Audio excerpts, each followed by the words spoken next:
আজ করলাম chilli corn.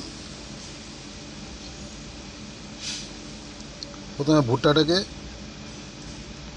ছাড়িয়ে নিলাম, মানে চিলি কর্নটা পুরো ড্রাই হবে। তার সঙ্গে কাঁঠাল বিছিয়ে দিয়েছি, সব রকম মশলা দিয়েছি, আদা রসুন পেঁয়াজ লঙ্কা, ওটাকে সেদ্ধ করে মিক্সিতে গ্রেট করে নিয়েছি। ওর মধ্যে কর্নফ্লাওয়ার দিয়েছি, একটু লেবুর রস 2-4 ফোঁটা, একটু গোলমরিচ গুঁড়ো, হ্যাঁ, জিরে গুঁড়ো, ধনে গুঁড়ো, সবই অল্প অল্প সামান্য সামান্য দিয়েছি। দিয়ে মালটাকে পুরো ভালো করে ফাটিয়ে নিয়েছি, একটা ব্যাটার মতন তৈরি করে নিলাম।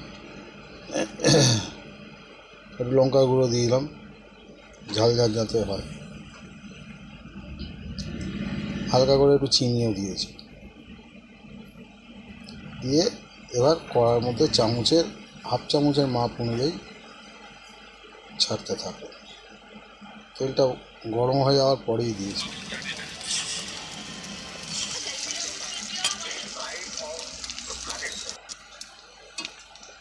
পাশাপাশি দুটো লঙ্কা কেটে, একটু পেঁয়াজ কেটে রেখে দিয়েছিলাম, একটু কর্নফ্লাওয়ার গুলে নিলাম, ওর মধ্যে টমেটো সস সয়া সস দিয়ে আর এটা কারি পাতা দিয়ে একটু ফ্রাই করে নিয়েছি। ফ্রাই করে নিয়ে এটাকে গুলে রেখেছি, কর্নফ্লাওয়ারটা গুলে রেখেছি টমেটো সস সয়া সস দিয়ে। ওর মধ্যে একটু গোলমরিচ গুঁড়ো দিয়েছি, দিয়ে কড়ার মধ্যে একটু ফ্রাই করে নিয়েছি। হালকা একটু জল বেশি দিয়েছি, জলটা ফুটলে কর্নফ্লাওয়ারটা গাঢ় হয়ে যাবে। তারপর ওই কর্নগুলো, যেগুলো বড়া টাইপের ভেজেছিল, ওগুলো দিয়ে মিক্সিং করে একটু ফ্রাই করে নিলাম।